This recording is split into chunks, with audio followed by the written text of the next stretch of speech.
Mainit ngayon itong si Kibuloy. Hindi na lang po ang SMNI, hindi na lang sila Celes, hindi na lang sila Badoy.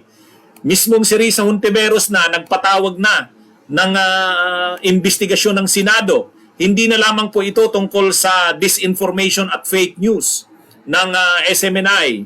Hindi na lang ito tungkol kila Badoy at Celes, kundi tungkol na rin mismo kay Kibuloy.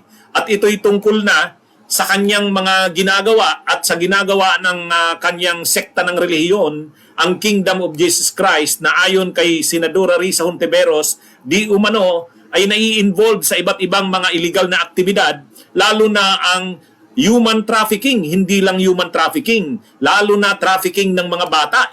Kaya child trafficking, at ang child trafficking ay mabigat na kaso yan, mga kabunyog.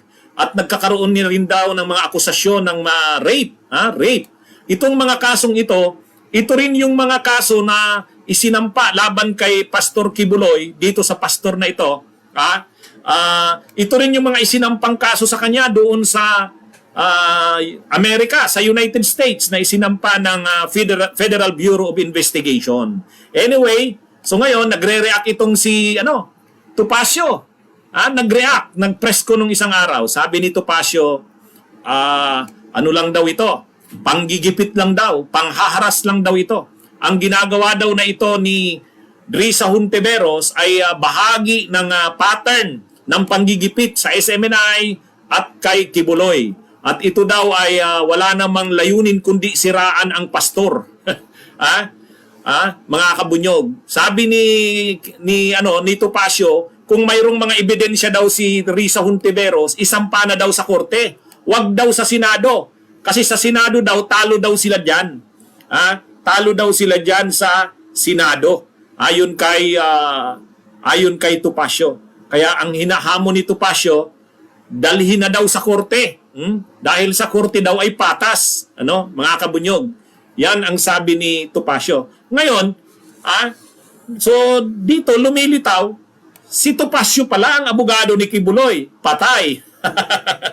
Patay, mga kabunyog. Kung si Topacio na naman ang abogado. Ang master niya ni Topacio, katulad ng ginawa niya kay Tebes, papagtaguin ang kanyang kliyente. Mga kabunyog. Wala yan. Ang mangyayari niyan, magtatago-tago itong si Kibuloy. Sa bagay, kaya niya, kung si Tebes ay doon sa Timor-Leste, ito, sigurado China ang labas nito ni Kibuloy. Doon ito magtatago. Yan ang labas niyan. Ano, mga kabunyog? Ano sa tingin nyo? Wala eh. Ano na ito? Ang master na niya ni Topacio, hindi naman pagharap ng kaso eh. Hindi naman pagharap sa kaso. Ang sinasabi ni Topacio, kung mayroon daw ebidensya, iharap sa korte. Kung saan daw fair. Sa korte daw patas. Ay bakit? Bakit si Tebes hindi mo napapaharap sa korte? Akala ko ba fair ang korte? Bakit tumatakas kayo na harapin yung kaso ni Tebes sa korte? Di ba? Itong si Topacio, akala mo naman hinaharap nila kapag may mga kaso. Hindi. Hindi naman nila hinaharap eh. O bakit? Pinapaharap niya ba si Tebes? Tinuruan niya ba si Tebes na umuwi ka na dito? Kaya nating harapin ito. Huwag kang mag-alala. Kaya nating yan ito kasi ang korte naman ay patas at ikaw ay wala namang sala. Ilalaban natin ito. O yun, gawin nyo yung katulad ng ginawa ni Leila de Lima. Yun ang totoo. Yun ang totoo. Kapag hindi ka guilty, hindi mo kailangang magtago, hindi mo kailangang magtumakas. O anong ginawa ng kliyente mo, Topacio, si Tebes? Di ba hanggang ngayon, nandun pa rin sa Timor-Leste? Tapos sasabihin niya, wag daw sa Senado gawin ni Risa Hontiveros ang dalhin daw sa korte. Tapos pag dinala sa korte, itatago mo na naman ang iyong kliyente. At saka, kung talagang totoo yan sinasabi mo na hindi natatakot si Topacio pag dinala na sa korte ang kaso, bakit hindi siya pumunta ng US? Bakit hindi siya pumunta doon?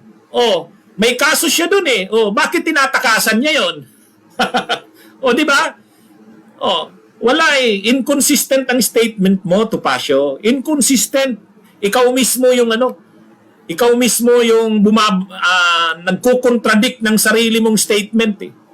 Sabi niya, sa korte daw isampa kung mayroon daw ebidensya. O di ba may nakasampa ng kaso yung si Kibuloy, kliyente mo? Oh, may kaso na sa US, ba't hindi nyo harapin? Ba't hindi nyo harapin? O sige nga. O, may nakasampa ng kaso sa US, o ba't hindi nyo harapin? O, naghihintay kayo na i-extradite dahil alam nyo na pwedeng hawak nyo ang DOJ, hawak nyo ang gobyerno dito sa Pilipinas. Oh, yan yung dahilan. Dahil alam nyo sa US hindi uubra yung mga style nyo. Oh, kaya Topacio, yung sabi mo na harapin daw sa korte daw. Doon na lang daw. O bakit hindi nyo harapin yung kaso ni Kibuloy sa US? Pangalawa, iba ang purpose ng investigasyon ng Senado. Si Risa Hontiveros, nagpapatawag siya ng investigasyon ng Senado in aid of legislation. Wala, hindi ang purpose niya doon para sirain si Kibuloy. Eh dati nang sira si Kibuloy. Sa dami nga ng mga kaso laban kay Kibuloy, sira na siya.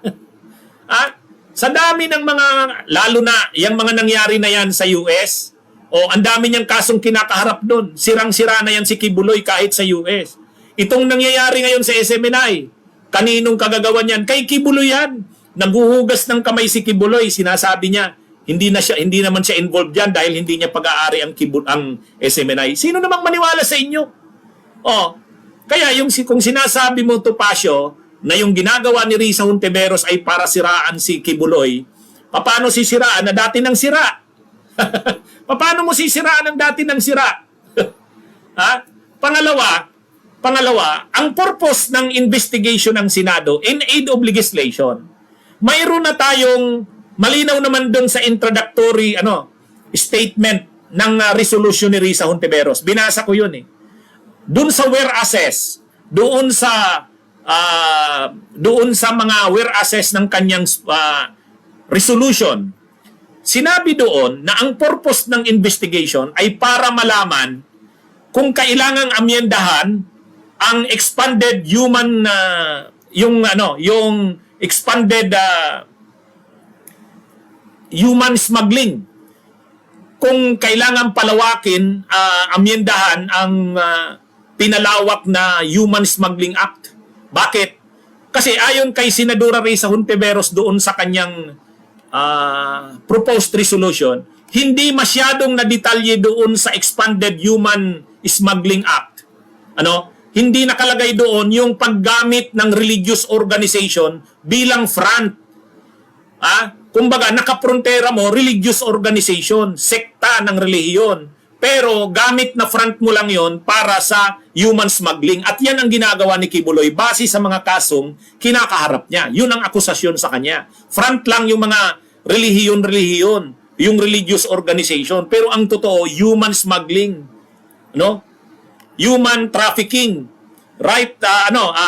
Human trafficking, child trafficking. So ang sabi ni Risa Hontiveros sa proposed resolution, sa resolution niya, kailangang magpatawag ng investigasyon para makita kung kailangang amyendahan ang Human Trafficking Act, yung Expanded Human Trafficking Act. Kailangan itong pag-aralan dahil hindi nakalagay doon, hindi nakadetalye doon yung paggamit ng religious organizations para maging front, mga paraan para sa human trafficking. At yan yung ginagawa ni Kibuloy.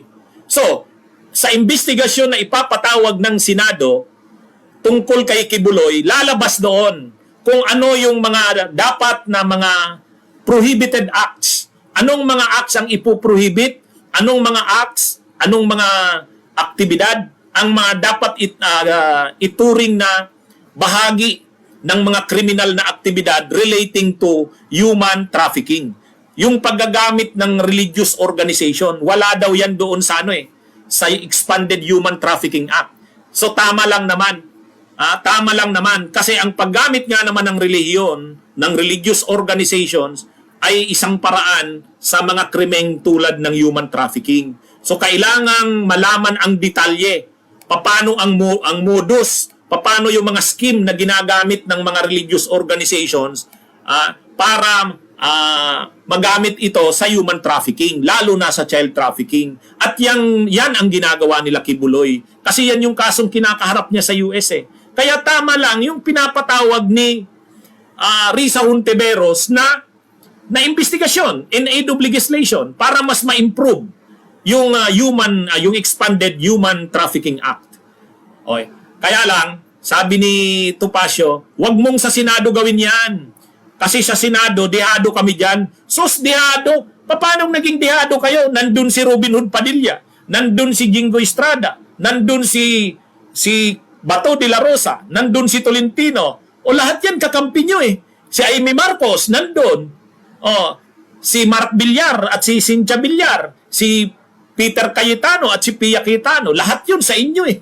Si Bong Revilla, Lito Lapid. O, lahat yun sa inyo eh. O, di ba? Mga kasamahan nyo yun sa unit team eh.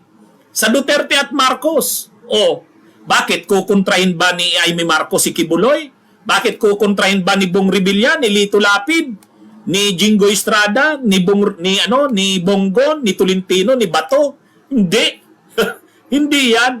Kaya wag ka nga magdrama dyan, Topacio, sasabihin mo sa Senado, dehado kayo. Ilan lang dyan ang totoong oposisyon? Dalawa. Si Risa Hontiveros at si Pimentel. Mas hindi pa nga tayo nakakasigurado kay Pimentel. Si Risa Hontiveros lang. Tapos sasabihin mo, api kayo, agrabyado kayo sa Senado. Wow! Tapos sabi ni, kung may malinaw daw na ebidensya, matibay na ebidensya, dalhin daw sa korte.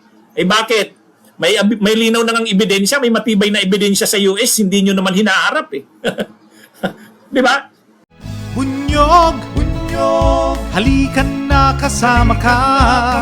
Bunyog, kapag buklod ay may pag-asa. Luzon, Visayas, Mindanao, isa ang pananaw. Sa bagong Pilipinas ang bunyog isisigaw.